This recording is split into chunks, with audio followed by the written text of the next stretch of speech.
Hello everyone, my name is Jyoti Upadhyay and welcome to Six Sigma IAS. Now let us begin the Hindu editorial analysis of 4th June 2026. Now today there are three important articles. सबसे पहला article क्या है? सबसे पहला article talks about Maoism because हमारे home minister ने क्या किया है? India has been declared, he has officially declared India Maoist free. तो this article talks about the road ahead. ठीक है, road ahead मतलब क्या हो गया कि अभी तो है मिलिटरीली हमने क्या किया है, militarily we have defeated Maoists, but the thing is कि अगर हम सस्टेन्ड एफर्ट नहीं करेंगे तो क्या होगा, उसका वापस से रिवाइवल हो सकता है.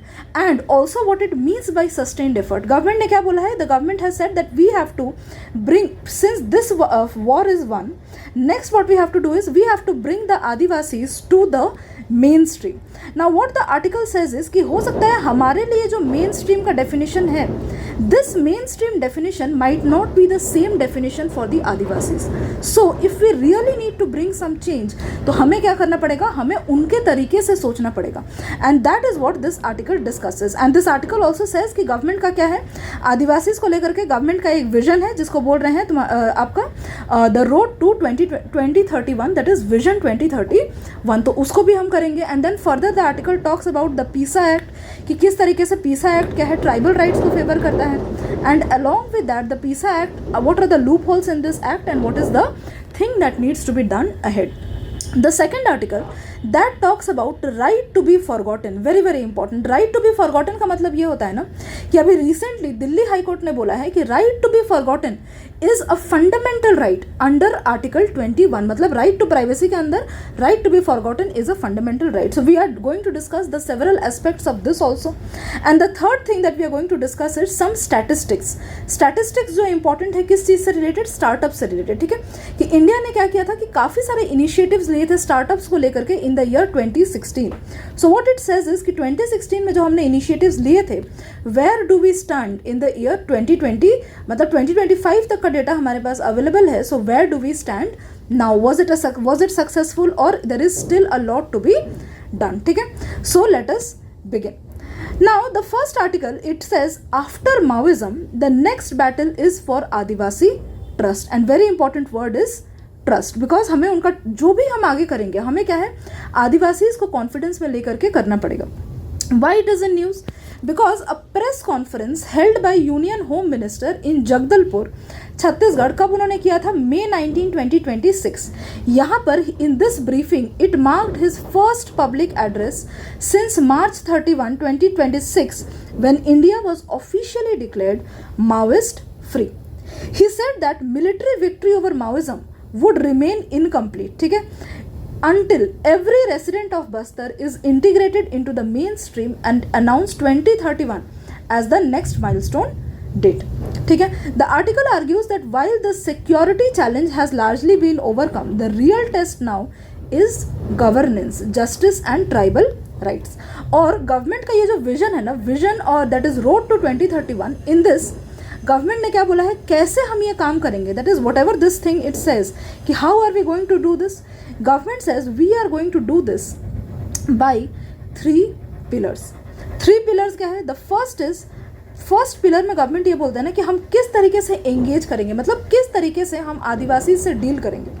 सो that is going to be democratic, cooperation करके उनके संग, एंड डेवलपमेंट करना, recognising that insurgencies do not have a rigid expiry date. You can actually include this line in your answers also. ठीक है कि insurgencies do not have a rigid expiry date and they required sustained peace building efforts. ठीक है, हमें regular उस पर काम करने की ज़रूरत है, क्योंकि लोगों को अगर फ्रस्ट्रेशन होगा, मतलब लोग यहाँ पे डजन कि आदिवासीज को अगर लगेगा कि उन्होंने गवर्नमेंट के संग काफ़ी ज़्यादा कोऑपरेट किया है, ठीक है, into dealing with to curb Maoism, but if they feel कि नहीं, दे हैव बीन बिट्रेड, और if we are not being able to maintain the trust, then there always remains a suspicion that they might go back to the old, there again might be resurgence of Maoism. So उसको रोकने की ज़रूरत है. ठीक है, second pillar क्या है, 3 based pillars में सेकेंड पिलर क्या है कि हम क्या करेंगे, welfare delivery, delivering government welfare schemes directly to the doorstep of local communities through designated centers operated by security forces. Very important. Operate कौन करेगा इसको, सिक्योरिटी फोर्सेस, ठीक है, ताकि वेलफेयर स्कीम्स को हम सीमलेसली लोगों तक पहुंचा सकें। There will be designated centres, और वहां पर लोग क्या कर सकते हैं, आदिवासी आ करके वेलफेयर स्कीम्स जो है, सेवरल वेलफेयर स्कीम्स, उनके डेवलपमेंट के लिए उसको एक्सेस कर सकते हैं। And the third pillar is tiered system of governance. Tiered system of governance का मतलब हो गया emphasising a structural governance model that moves from tehsil level upward to the central government. मतलब बॉटम अप अप्रोच की बात की जा रही है, ठीक है। बॉटम अप अप्रोच मतलब ग्राउंड लेवल से डिसीजन मेकिंग वगैरह क्या है, ऊपर से इंपोज नहीं किए जाएंगे आदिवासीज पे। आदिवासीज का क्या है, their opinion is going to be taken, and वहां से sub district level, and sub district level से यहाँ पे हम देखेंगे ग्राम लेवल पे, अभी आगे आर्टिकल में देखेंगे कि ग्राम सभा लेवल पे, that is the root level, वहां से it is going to come to the tehsils या sub district level, and there moving to the central government. तो the term that is used is bottom up approach. अब यहाँ पर क्या है ना कि दो पैरेलल ट्रैक से इसको देखने की जरूरत है। सबसे पहले हो गया कि this system is meant to run on two parallel distinct channels. मतलब कि ये टायर्ड सिस्टम ऑफ गवर्नेंस है, मतलब कि first tier, second tier, third tier. मैंने यहाँ पे क्या बोला कि the tier is bottom up, ठीक है। First tier is not going to be up, first tier is going to be below. तो यहाँ पर बोल रहे हैं कि ये जो टायर्ड सिस्टम ऑफ गवर्नेंस है, ये काम कैसे करेगा, ये दो पैरेलल ट्रैक पे काम करेगा। सबसे पहला ये है कि एक होगा Adivasis, what do the Adivasis want, ठीक है, what do the Adivasis want, and the second one is going to be what the government wants, ठीक है, कि अपॉइंटेड रिप्रेजेंटेटिव्स। फर्स्ट चैनल क्या होगा, two parallel tracks. The first track is going to be the democratic track, ठीक है, जिसमें elected लोग रहेंगे, representative of the Adivasis. It comprises the panchayati raj institutions rooted at the absolute grass root level with gram sabha, that is village assembly as foundational unit. ये होगा सबसे foundational basic unit. Here the members will be elected directly by the local people to represent their immediate communal interests. And parallelly उसका क्या होगा, parallelly there will be a second channel जिसको हम बोल रहे हैं administrative channel, या फिर जो that will be appointed by the government. In this it will consist of the officials appointed by the central government. Next is, and here important is कि मतलब हम जनरली गवर्नमेंट की जब बात करें तो हम सेंट्रल गवर्नमेंट की बात करें, ठीक है। तो anyway state government can also have representatives. It will consist of government appointed officials, ठीक है। Next is includes bureaucratic roles such as tahsildar, district collector, other state administrators, and appointed directly by the government to execute state policy and maintain law and administration, ठीक है। सो ये आगे का जो भी 2031 तक का the track that is there, that is having two channels running parallelly, not one overlapping the other. Next is the article says what the government has missed, ठीक है। इसमें the article is saying while the article welcomes the government's development intent, its core of the editorial serves as a critical reality check. And what exactly is the reality check? The article highlights a glaring omission, that is no mention of constitutional guarantees regarding grassroots governance during his press conference. मतलब ये बोल रहे हैं कि home minister ने हमारे जो recent press conference किया था उसमें उन्होंने क्या किया है कि अपने प्रेस कॉन्फ्रेंस में उन्होंने किसी भी grass root level constitutional guarantee जो है, ठीक है, कॉन्स्टिट्यूशन क्या करता है, ट्राइबल्स को certain rights are guaranteed to the tribals, तो उसके बारे में उन्होंने बात नहीं किया है, इसी चीज़ को ये मेंशन कर रहा है, ठीक है। Next is the author separates governments approach into two categories. वो बोल रहे हैं कि गवर्नमेंट का जो अप्रोच है वो दो कैटेगरी में है, एक है मटेरियल अप्रोच और दूसरा जो होना चाहिए that is structural needs. C material needs का मतलब क्या हो गया, मटेरियल नीड्स का मतलब हो गया जो हमारे लाइफ को ईजी बनाता है। For example we have fan, we have electricity, even basic things जो हमें बहुत सारे ट्राइबल विलेजेस में स्पेशली बस्तर वगैरह में देखने को नहीं मिलता है। For example we have 24 hour electricity, 24 hour running water, ठीक है, ये सारी चीज़ें दीज आर मटीरियल। तो ये क्या है, ईज ऑफ लिविंग को बढ़ाते हैं। This is what the government promises, but कुछ स्ट्रक्चरल चेंजेस करने की ज़रूरत है गवर्नमेंट को। ये जो हमें अगर आदिवासीज का ट्रस्ट गेन करना है then this is what the Adivasis और the people need, these are the core issues. So government क्या है, गवर्नमेंट को कोर इश्यूज पे फोकस करना पड़ेगा। गवर्नमेंट जो अभी कर रहा है कि गवर्नमेंट मटेरियल नीड्स पे ज़्यादा बात कर रही है compare to the core issues या फिर स्ट्रक्चरल नीड्स। तो what the government is saying that they are going to, and both are important. ऐसा नहीं है कि वी कैन से कि ये ज़रूरी नहीं है, सिर्फ ये ज़रूरी है, both of these are important. The article actually draws the attention of the government to core issues as well. See what the government has said is they are going to lay down roads, very important. installing mobile communication towers, delivering basic welfare schemes. But the article says कि core need of the people क्या है? जल, that is water, jungle, that is forest rights, and zameen, that is land ownership and protection. So how the government approaches the tribals in matters of jungle, jal and zameen, that is going to decide the future of the government and Adivasi relation. The editorial emphasizes that infrastructure alone, and you can write it down, note it down somewhere, and also this is going to be available on our website, and if it is not, please, if you are not being able to find it, do leave your comments in the comment section. Now editorial emphasizes that infrastructure will alone not secure long-term peace. People's ultimate trust in the government hinges entirely on how these three fundamental elements यानी कि जल, jungle and जमीन are protected. ठीक है, जो मैंने अभी बोला कि ये तो ज़रूरी है ही, but that is not, this is not enough. Next is core solution. Core solution according to the article is कि आपको क्या करना पड़ेगा? You have to empower the पीसा एक्ट 1996. पीसा एक्ट मतलब क्या होता है? It is panchayat extension to schedule areas act 1996 in the earnest. That is जितनी जल्दी हो सके उतनी जल्दी हमें क्या करना पड़ेगा? ये पोस्ट माओइस्ट एरा जो है, इसमें पीसा एक्ट को इमीडिएटली हमें इम्प्लीमेंट करने की ज़रूरत है. वाई? बिकॉज द पीसा act is a very strong act जो क्या करता है? आदिवासीज़ को उनके जल, जिसकी हम बात कर रहे हैं, ठीक है, आदिवासीज़ को जल, जमीन और जल, जंगल और ज़मीन पे उनके राइट्स अच्छे से दिलवाता है. ठीक है, it's strongly advocates in favour of the tribal rights. Now the problem, अभी तक बोल रहे हैं कि अभी तक पीसा को इम्प्लीमेंट करने में क्या प्रॉब्लम हुआ था. ठीक है, तो प्रॉब्लम यहाँ पे बोल रहे हैं historically the implementation of Pisa across India's 5th schedule area states, मतलब जो ट्राइबल स्टेट्स के कैटेगरी में आते हैं, 5th schedule area states has been described as dismal. मतलब it has been very bad because implementation was left up to individual states.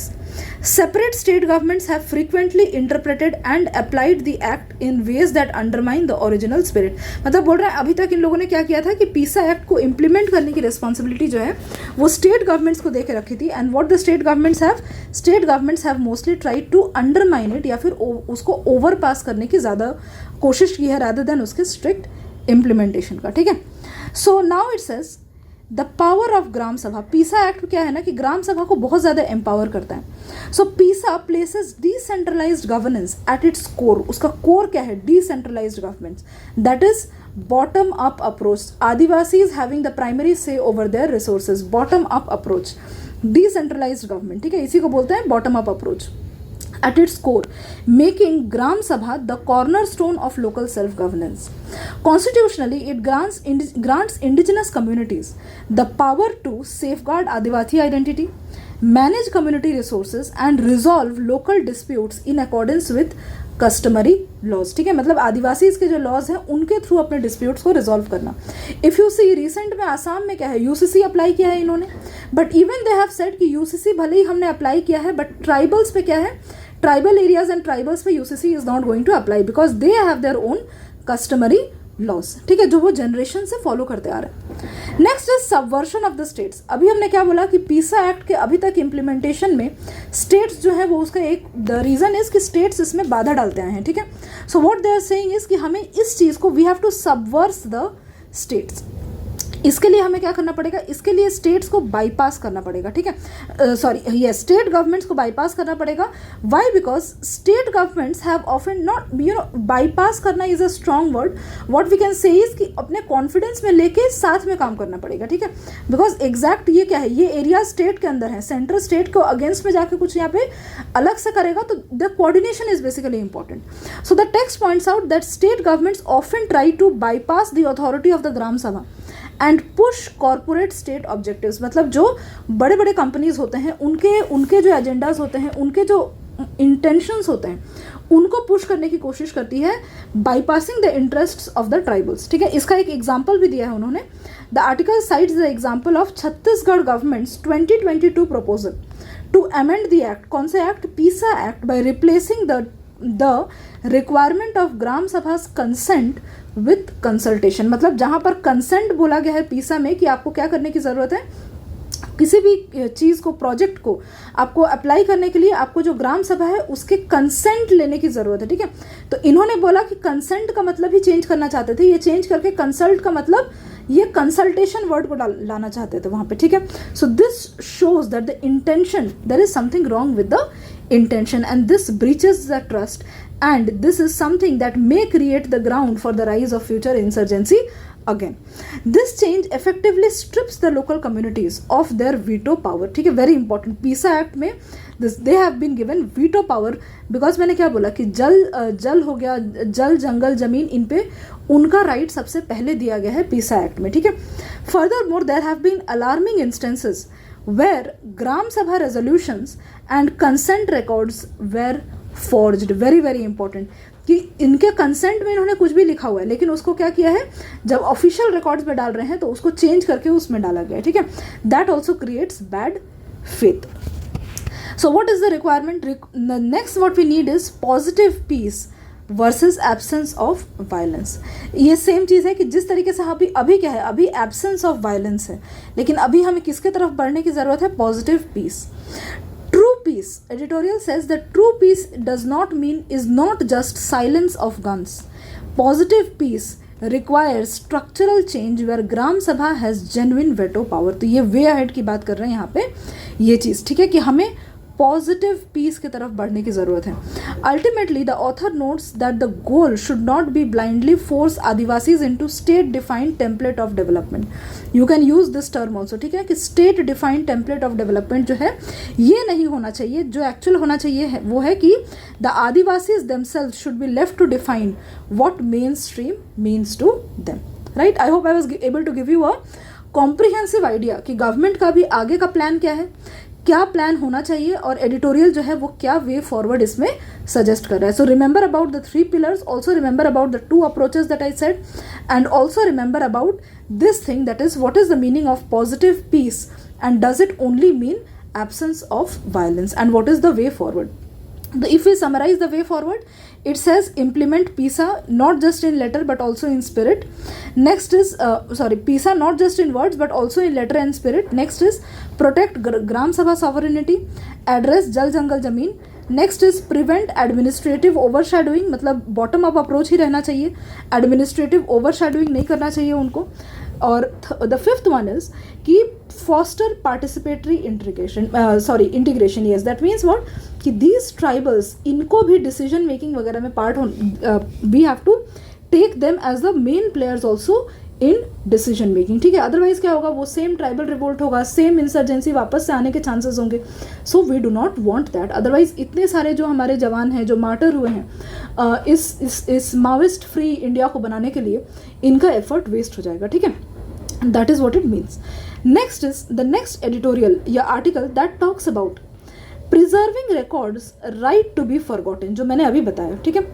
अब ये इसका थोड़ा बहुत कॉन्टेक्स्ट देख लेते हैं कि why exactly it is in news. तो इसमें क्या है ना कि बहुत सारे जो इसमें क्या है, देखो कोई भी कोर्ट में अगर केस होता है, ठीक है, लेट अस अज्यूम कि कोई क्रिमिनल केस है, इसमें क्या होगा, there will be 2-3 parties who will be there. Let us assume there is 2 party A, party B. अब ये पार्टी ए को क्या किया गया है, पार्टी ए को अक्यूज किया गया है कि इसने party B, let us assume party B को कुछ भी है, फॉर एग्जांपल कुछ हार्म किया, कुछ भी इसने, पार्टी ए ने क्या किया है, पार्टी बी को कोई हार्म किया है, ये पार्टी बी ने क्या किया, एलिगेशंस लगाए. अब कोर्ट रिकॉर्ड्स में क्या चला गया, कोर्ट रिकॉर्ड्स में चला गया कि this party B has put allegations against party A that party A has done these things, ठीक है. बाद में क्या होता है कि हो सकता है आफ्टर सेवरल ईयर्स क्या होगा कि ये जो केस है, इस केस में क्या हो कि कोर्ट जो है वो एक्विट कर दे, ठीक है. एक्विट करने का मतलब क्या होता है कि बरी कर देना. मतलब there are 2 terms, one is acquit, another one is conviction. Conviction मतलब है कि जो आपके अगेंस्ट में क्रिमिनल चार्जेस थे उसमें आपको दोषी ठहराया गया है, ठीक है. You have been found guilty, then that is called convicted. Acquitted मतलब कि आपको उससे बरी किया जा रहा है, ठीक है. That is whatever charges were there, you have been found not guilty of those charges.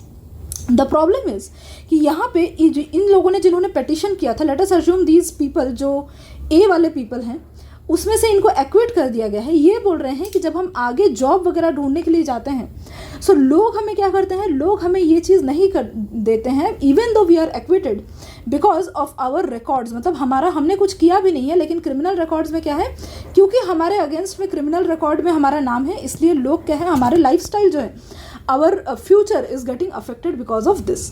ठीक है, so the petition was brought forward by private individuals who had been acquitted और डिस्चार्ज ऑफ क्रिमिनल ऑफेंसेज और who were involve in deeply personal matrimonial और civil disputes.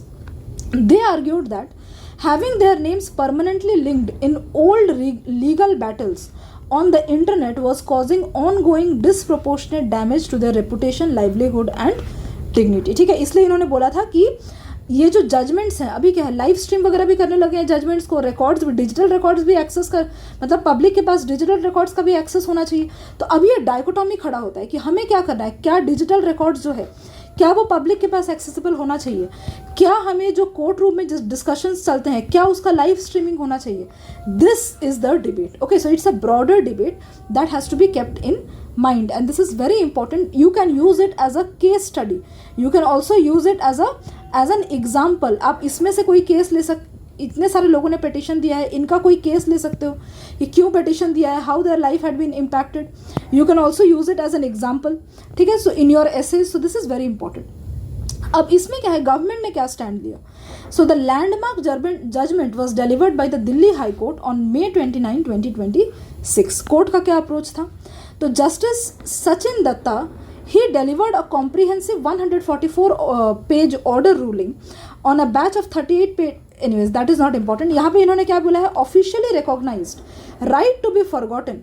तो इन्होंने बोला था कि ये जो पिटिशन कर रहे थे, इन्होंने बोला था कि हमारा जो रिकॉर्ड में नाम है that is causing problems, so that's why they have said we have the right to be forgotten। so what this justice has said is कि right to be forgotten is an extension of the fundamental right to privacy under Article 21 of the Indian Constitution। ठीक है, so the High Court explicitly directed major commercial search engines like Google, online legal databases for example Indian कानून to take action। मतलब इनको ये बोला गया है कि आपको क्या करना है। फॉर एग्जाम्पल गूगल में लेट अस अज्यूम अगर आप किसी का नाम डालते हो, late us assume this person A, he was इसके अगेंस्ट कुछ क्रिमिनल ऑफेंस के चार्जेस थे, बाद में इसको एक्विट कर दिया गया। ठीक है, लेकिन अब अगर आप ए का नाम डालोगे तो अभी भी आपके पास सर्च इंजन में क्या आएगा, गूगल में आएगा कि ये ए पर्सन है, इस केस में इन्वॉल्व था, इसके अगेंस्ट में ये चार्जेस थे। बहुत बार क्या होता है ना कि ये जो चीज़ है कि ये एक्विट हुआ है, ये एक्विट होने वाली बात है, वो उसमें पब्लिश ही नहीं करते हैं, उसको अपडेट ही नहीं करते हैं। हो सकता है इसको अब एक्विट किया गया हो 2025 में, लेकिन जो आर्टिकल है वो पब्लिश हुआ था 2021 में, तो अभी भी ये अगर ऊपर दिखा रहा है तो ये पर्सन का रेपुटेशन तो दाव पे लग ही रहा है। सो इसने क्या बोला, इसने justice had told it to Google and to other Indian search मतलब टू अदर डेटाबेसेस जो लीगल रिकॉर्ड्स मेंटेन करते हैं कि keep this factor into account कि right to be forgotten is a part of right to privacy under article 21। ठीक है, तो इसको क्या बोलते हैं, इसको बोलते हैं D indexing. The court order that these platforms should disable name based searches. मतलब ये बोल रहे हैं कि देखो अभी हम क्या प्रॉब्लम क्या हो रहा है कि अगर कोई पर्सन ए जा रहा है कहीं पे एम्प्लॉयमेंट ढूंढने के लिए, तो ये एम्प्लॉय क्या कर रहा है, employer is searching for example his name on Google, तो उसमें क्या है, इसके ये वाले केस के बारे में आ रहा है। ठीक है, अब ये बोल रहे हैं कि ये जो नाम से सर्च करने पे ये केस निकल के आता है, इस चीज़ को ख़त्म करो। अगर कोई सीधा इस केस के बारे में सर्च करे तो फिर आए तो ठीक है, इसका नाम आ जाए इसमें कि हाँ इसके ऊपर ये चार्जेस थे, then that is okay. But just because हम नाम से सर्च कर रहे हैं तो ये केस अपीयर कर रहा है, please do not do this. समझ में आया कि अब क्या बोला गया है यहाँ पे। अब आर्टिकल ये बोलता है कि सिर्फ यही इनफ नहीं है, बिकॉज अगर कोई इस केस के हिसाब से सर्च कर ले और इस पर्सन का नाम आ जाए और यहाँ पर ये डेटा अपडेटेड नहीं है, अभी भी ये 2021 का ही डेटा शो कर रहा है, तो भी तो ये प्रॉब्लमेटिक है, बिकॉज इसको 2025 में तो एक्विट कर दिया गया। ठीक है, so let us see what this article further says. So it disabled name-based search functionalities for the petitioners. This means if a casual user searches an individual's name on the internet, their past legal disputes will no longer effortlessly pop up. However, actual judgments are not deleted. They remain public and still can be found using case number, citations या फिर court details. ठीक है. Now the article says कि ये जो हम dichotomy है, ठीक है, ये जो शुरू में मैंने डाइकोटॉमी बताया था ऊपर में कि right to know, people having the right to know and the right to be forgotten या राइट टू प्राइवेसी जो चीज़ है इसके बीच में। तो यहाँ पर आर्टिकल बोलता है the court should be open and transparent, कि कोर्ट्स ये नहीं बोल सकते कि नहीं हम अपने जजमेंट जो है, हम अपने रूलिंग्स जो है इसको पब्लिक नहीं करेंगे। Why? Because public access to court records helps the people to understand the law. Very important. It promotes accountability of the judiciary. Definitely. Judicial records also serve as important historical archive. Very very important. बाद में judgments आते हैं वो भी इसको refer करते हैं। Therefore, court records should not be easily removed from public view. ठीक है, हम blanket ban तो लगा नहीं सकते, लेकिन privacy concern जो है that is also very real. With digitalization, court records can be searched instantly online. Even if a person is acquitted or discharged, old cases may continue to appear on internet searches. This can harm reputation, employment prospects, and social standing. Definitely. Hence, individuals have legitimate interest in protecting their privacy. ठीक है, तो इसको भी हम deny नहीं कर सकते. So the High Court का स्टैंड क्या है इसमें? The court held that merely removing records from search engines is inefficient. Why? Because I told you कि अपडेट करना इज़ वेरी इंपॉर्टेंट, कि अगर कोई केस भी सर्च करे फिर भी ये 2023 वाला अपडेटेड उसको मिलना चाहिए, 2021 वाला नहीं, सॉरी 2025 वाला अपडेटेड मिलना चाहिए, 2021 वाला नहीं, if he is searching in 2025. The information may already have been copied to other websites. हो सकता है कि और भले ही हम नेम बेस्ड सर्च ना करें, हम बोल दें कि चलो ये अभी जिन लोगों ने 43 लोगों ने जिन लोगों ने पिटिशन किया, लेट अस अस्यूम कि जितने भी लोगों ने पिटिशन किया है, ठीक है, 40-45 जितने भी लोगों ने पिटिशन किया है, अगर आज ये बोल दे कि आपको ये जितने भी लीगल डॉक्यूमेंट्स हैं इन सारे केसेस को आपने हटाना पड़ेगा, बट देयर माइट बी कि बाकी कुछ ऐसे वेबसाइट्स हैं जो ऑलरेडी उस केस को डिस्कस कर रहे हैं. Hiding a person's name may not completely prevent identification. ठीक है, thus the problem is more complex than simply deleting information from Google searches. The real problem is incomplete records. ठीक है, जो मैं शुरू से बोल रही हूँ, the real problem is incomplete record. The article argues that the issue is not just discoverability, कि नाम डाल रहे हो और उसके बारे में आ जा रहे हैं. प्रॉब्लम यह है कि इनकम्प्लीट आ रहा है उसके बारे में. अगर उसको एक्विट किया गया है तो वो आना चाहिए इंस्टेंटली कि एक्विट किया गया है. It should be updated. For example, if a person was accused but later acquitted, search results may prominently show the accusation but may not clearly show the later acquittal. समझ में आया? This creates misleading picture. Way forward क्या है? Very important. Way forward is digital accuracy, जिसको हम बोलते हैं, मतलब कि accurate information आना चाहिए, updated information आना चाहिए.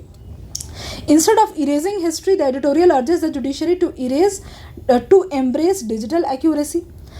As the solution, the judicial records must remain wholly public, but they must be dynamically updated to prominently reflect major outcomes like acquittal or dropped charges.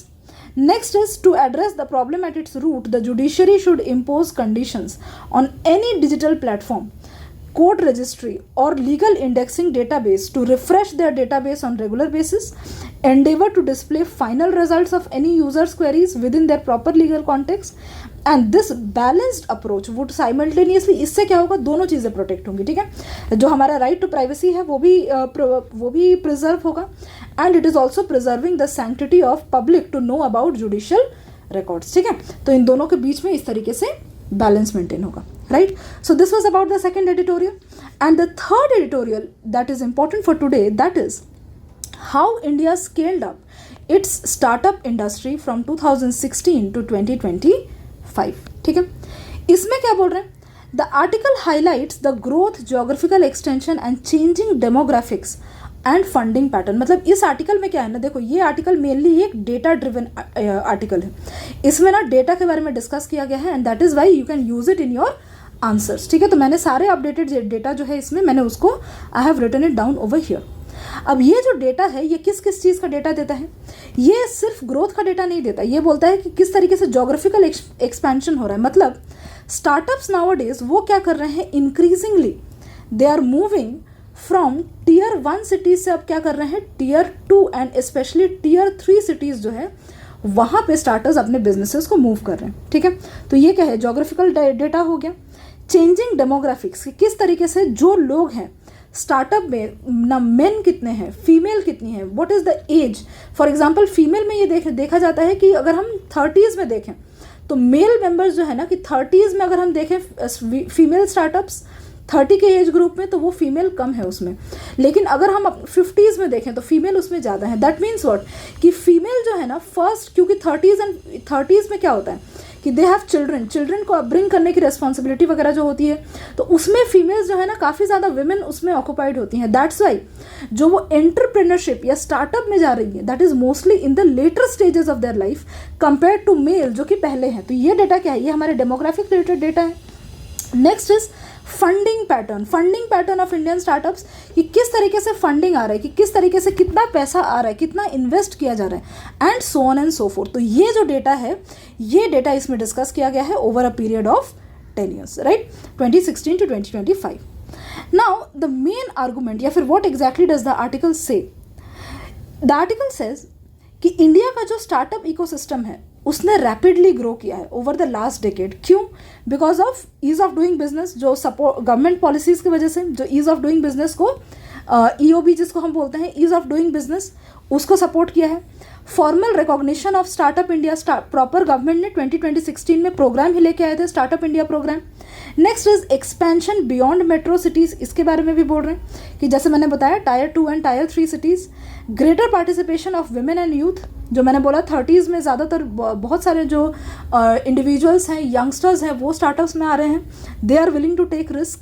And improved funding and investor confidence, कि this has also happened over the years, okay, specially in case of startup. Remember here we are not talking about FDI, ठीक है ना, because अभी क्या चल रहा है, काफ़ी सारा चल रहा है कि FDI is pulling money out and all of those things, so do not confuse it with that. We are talking here about startup data, ठीक है। Now what exactly is a startup? A startup is an early stage company built to search for scalable business model, often focusing on rapid growth and disruptive innovation. मतलब basically startup को यहाँ पे किस तरीके से, how startup is different from conventional business. Startup क्या है ना कि स्टार्टअप जो है वो रैपिड ग्रोथ पे फोकस करता है, वो जो डिसरप्टिव इनोवेशन, जो चलता आ रहा है इनोवेशन, उसमें जो नहीं है वो मार्केट को डिसरप्ट करके जो नहीं है उसको डालने की कोशिश करता है। On the other hand a standard establish, अगर हम कन्वेंशनल बिजनेस को देखें, it is a standard established model, focuses on proven strategies, risk कम लेते हैं, वो स्टडी ग्रोथ पे फोकस करते हैं, not like rapid growth, and immediate profitability within specific local and regional markets. मतलब कि बहुत ज़्यादा जो है ना, जैसे मैंने क्या बोला कि ये स्टार्टअप जो है Tier 2 एंड Tier 3 सिटीज़ में भी एक्सपैंड कर रहे हैं। तो ये क्या है, जो कन्वेंशनल बिजनेस है वो जनरली क्या करते हैं, वो जो लोकल एंड रीजनल मार्केट्स है जहाँ पे ऑलरेडी वो एस्टैब्लिश्ड है, वो जनरली वहाँ पे फोकस करते हैं। So startups are distinguished from conventional businesses by 3 core pillars. सबसे पहले क्या हो गया, उनका emphasis on innovation, their emphasis on technology and their emphasis on capitalizing market opportunities. Very important, तो आप इसको अपने आंसर में भी यूज कर सकते हो, that what are the 3 core pillars of startups. Now if you see the data ecosystem, the Indian startup economy underwent, ये सेम चीज़ जो मैंने बोला कि जब हमारे प्राइम मिनिस्टर ने क्या किया था, जब एड्रेस दिया था, कब, आज से 10 साल पहले, he had set the goal of making India a leading startup nation. तो वो एक इकोसिस्टम क्रिएट कर रहा है, ठीक है। उसके बाद बोल रहे हैं कि, समझ में आ रहा है, ये बोल रहे हैं कि हम 10 years का एनालिसिस दे रहे हैं। तो why we have discussed ecosystem here is that how the foundation was laid when PM basically gave a call for goal, set up a goal of making India as a leading startup nation. यहाँ पे क्या बोल रहे हैं, DPIIT recognition search, इसमें फिर बोला कि इसके इकोसिस्टम को क्रिएट करने के लिए और उन्होंने क्या किया, department of promotion of industry and internal trade जो है, ये डिपार्टमेंट पहले से था, ठीक है, 1995 से एग्जिस्ट करता था under a different name, but but what happened is कि इसको एक्टिव किया गया इसमें, मतलब प्राइम मिनिस्टर के स्पीच के जब गोल सेट किया उसके बाद, टू कैटलॉग, और इसको क्या बोला गया कि आपको कैटलॉग करना है, लिस्ट करना है बेसिकली, एंड सपोर्ट करना है स्टार्टअप वेंचर्स को। तो this also help to boost startups. It began formally recognizing startups with recognition, और रिकॉग्नाइज करने के बाद क्या हो गया, while recognition is optional, coverage skyrocketed. Recognition की वजह से क्या हो गया कि ज़्यादा से ज़्यादा स्टार्टअप्स को हम क्या करने लगे, हम कवर करने लगे, उनको रिकॉग्नाइज करने लगे, एंड उसके लिए उनको बेनिफिट्स भी, हम टारगेटेड बेनिफिट्स भी हमने देना स्टार्ट किया। सो जस्ट फ्रॉम 288 स्टार्टअप्स जो हम 2016 में देखते हैं, वहाँ से कितना हो गया, the figure rose to that is 3% startups थे हमारे पास, लेकिन यहाँ पर क्या हो गया हमारे पास 2025 में we have almost 77% startups, indicating a growing desire to join formal network. Another data is there is a shift from tier 1 to tier 3 towns. The article tracks monumental shift in where innovation is happening. ठीक है, 2026 में tier 1, 2025 में we have almost tier 1 cities only 18%, tier 3 cities जो है that accounted for 71% of the intake. ठीक है, next data जो बोल रहे हैं and why, if you talk about कि वाई क्यों ऐसा हो रहा है, बिकॉज बैलेंसिंग आउट बहुत ज़्यादा जब क्राउडेड हो जाता है ना एक जगह पे टायर 1 सिटीज पे for example, so new startups they are not able to afford it also because rents and all are also very high and the market becomes very saturated. That's why they look for places, for example tier 2 and tier 3 places जहाँ पर that is cost भी manageable है, वहाँ पे resources are also available and they have not yet been over exploited. ठीक है, next is demographics and female entrepreneurship, very important. ये यहाँ से आपको नोट करना है कि data reveals that a clear trend concerning age and gender distribution. ये हमें देखने को मिल रहा है कि youth are dominating over the Indian startups. ठीक है, approximately 66% of male founders and 59% of female founders are under the age of 40. There is a rise of female founders. Women trend to, and ये जो मैंने data बताया, ठीक है, you can write it in your essays कि if you can directly say कि इस तरीके से जो statistics आया है startup statistics, in that we can say that women tend to embark on their entrepreneurial path relatively, मतलब compared to men later in life, with their proportion increasing notably with age. ठीक है, जैसे जैसे उनका as बढ़ता है वैसे वैसे more women want to join kind of leave their jobs and become entrepreneurs. While women account for only 21% of the founders under 30, they are almost 33% of founders in 50 plus age bracket वाले अगर हम category में देखें. ठीक है, higher growth rate, the compound annual growth rate shows कि women founders जो हैं उनका जो है growth rate is 20% is higher, मतलब विमेन लेड जो एंटरप्रेन्योरशिप है उसका growth rate is generally higher, out performing the 14% CAGR of those recorded of men. ठीक है, indicating a strong surge in female entrepreneurship. ठीक है ना, कि अगर अपॉर्चुनिटीज दिया जाए फीमेल को, so female basically can it's the पहले एक कन्वेंशन, पहले ना एक there was a kind of discrimination that was done कि 4 walls is the limit of women कुछ नहीं कर सकती. ये जो चीज़ है इसको हम देखें अलग अलग फील्ड्स में, अगर हम देखें तो विमेन इसको चैलेंज करने में सक्सेसफुल हुई हैं. फॉर एग्जाम्पल सक्सेसफुल एंटरप्रेन्योर्स, ठीक है, अगर हम देखें तो यहाँ पर क्या है 20% आउट परफॉर्मिंग 14% ऑफ मेन. अगर जब रिजल्ट्स वगैरह भी आते हैं तब भी हम देखते हैं कि women also perform well. It's not a competition between, remember one thing, it's not a competition between male and female या women and men. ये competition नहीं है. competition is कि जो stigma लगाया जाता था women पे, women are successful in proving those stigmas as incorrect. Next is funding ecosystem has expanded sharply कि investor confidence has increased. In 2016 there were around 10,000 startups, about 2,000 funded by ventures, but in 2025 there are around 2.5 lakh startups, about 75,000 funded by ventures. funded by ventures का basically मतलब होता है कि those companies जिनके पास पैसा है and वो क्या कर रहे हैं, वो स्टार्टअप्स में पैसा इन्वेस्ट करना चाहते हैं. ठीक है, स्टार्टअप्स में पैसा इन्वेस्ट करना चाहते हैं, तो जब कॉन्फिडेंस होगा मार्केट पे तभी वेंचर्स क्या करेंगे, अपना पैसा लगाएंगे. तो वो बोल रहे हैं 2016 में सिर्फ 10,000 स्टार्टअप्स थे एंड सिर्फ 2,000 वेंचर्स थे जो इसमें पैसा लगाना चाहते थे. But right now there are 2.5 lakh startups and about 75,000 ventures who want to invest in them. So this represents 25-fold growth in startups and 38-fold growth in funded ventures. And why startup India, और यहाँ पे article बोल रहे हैं कि startup India अगर data के हिसाब से देखें तो it is successful. Why, because data किसका है, DPIIT का डेटा है, DPIIT ministry of corporate affairs and venture engine जो है उसका डेटा के हिसाब से the authors conclude that a supportive policy of the government, robust growth and positive investment climate over 2016 to 2025 decade have firmly praised India among the top 4 global startup nations, right? So this is about the 3 articles of today. So thank you so much and do leave your feedback in the comment section. Thank you.